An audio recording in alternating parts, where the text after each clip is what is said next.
สบายดีพี่น้องบรรยากาศย่ำแรงๆจังสิพี่น้องเอ้ยมาหาเก็บหอยสลีนี่เนาะหอยสลีกินเขาวในหน้าพี่น้องเบิ่งตีเนี่ยนี่มันสิได้กินเขาวกินน้ำอยู่บ่พูดมันกัดเป็นเดินเนี่ยน่ะเนาะหอยสลีนี่มันจะพังอยู่ในต้มกุ๊กเขาแก่สำนี้มันยังกัดกินได้อยู่นี่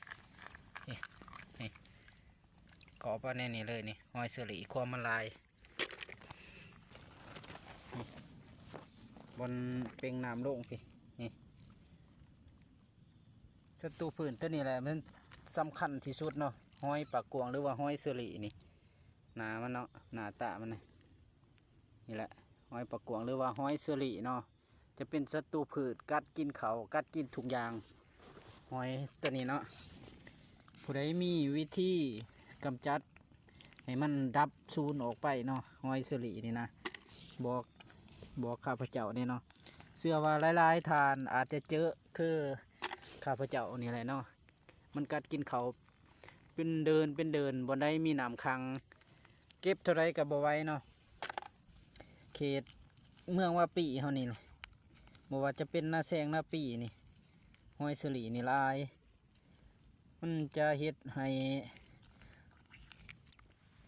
ผลผลิตของเฮาบ่ได้ตามเป้าหมายเนาะบ่ได้ตามเป้าหมายนี่เนาะนี่แหละศัตรูพืชที่สำคัญที่สุดตัวนี้แหละเก็บข้าวเดียวได้เป็นกระทั่งเลยพี่น้องนี่เนาะแต่ผลงานของหอยแหละพี่น้องมันกัดเป็นเดินนี่เนาะนี่แหละมึงมันกัดต้นเขามีซีรีส่วนตัวนี้เลยเป็นไข่เนาะมีไข่นี่จะเป็นไข่หอยสลีเลยสีนี่เนาะไข่ของมันส่วนนี้เป็นโตของหอยเป็นเดินเนี่ยนะเนาะแต่ผลงานของหอยเลยงานของหอยเป็นเดินเป็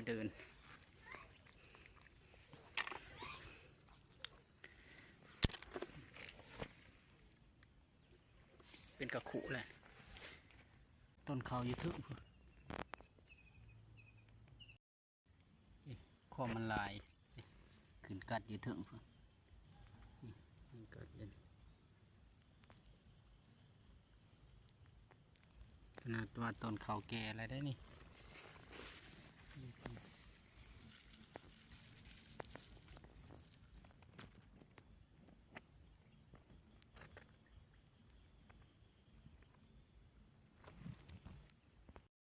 เก็บข้าวเดียวเต็มขู่ละนะช่องให้เท่านั้นได้นี่เต็มขู่แต่ต้น2-3ต้นเท่านั้น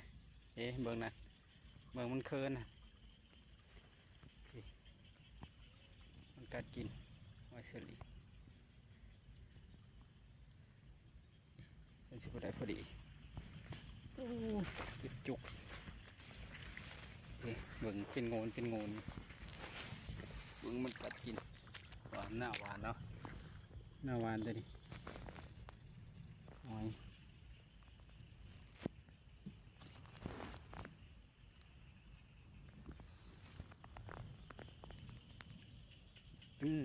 บ่มีเข่าเลยเบิ่งนะ